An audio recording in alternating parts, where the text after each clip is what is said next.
Greetings! In this video, we'll step through the configuration of a continuous delivery pipeline and watch it in action. For this demonstration, we'll use the Atlassian microsite as our project, and we'll keep the pipeline fairly simple. It will contain 5 stages: packaging, deploy to a test environment, test execution, deploy to production, and production smoke tests. Each stage is divided into jobs, and each job is comprised of substeps or tasks. Let's look under the hood. The first stage contains the job that compiles, unit tests, and packages our project, steps that need to execute in isolation, so this job gets its own stage. Inside the job, there are 2 tasks that happen in sequence. Pull down the source code, then invoke Maven to run the unit tests and package the code. The result is a WAR file. We tell Bamboo where to find the file and flag it as a shared artifact so we can pass it downstream. Next, we deploy the WAR to a testing environment. Again, this job can't be run simultaneously with any of the others, so it gets its own stage too. Here we're using the Heroku Deploy task to send our build to a Heroku app where it can be tested. This job consumes the WAR produced upstream, so we configure an artifact dependency by selecting an available artifact and telling Bamboo where in the deploy job's working directory to place it. With the build deployed, it's time to test. Here we take advantage of the fact that jobs in each stage will be run in parallel so long as enough build agents are available. We break our test suite into batches and run each batch as its own job.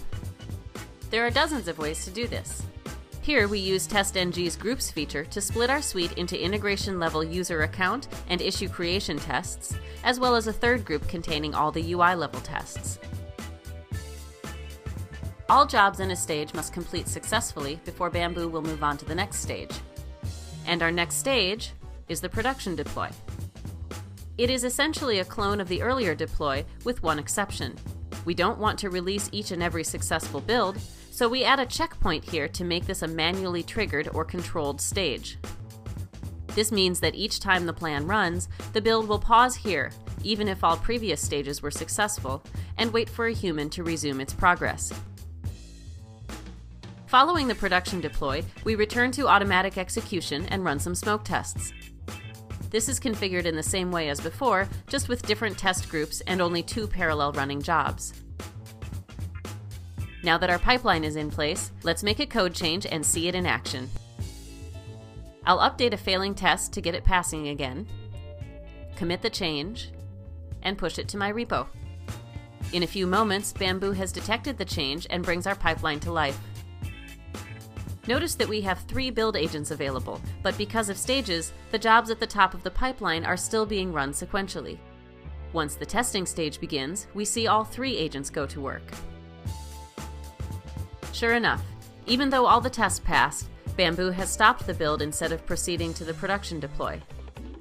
To trigger the production deploy, simply click the Resume button or select it from the Run menu. Voila! Our changes are tested and the application is live.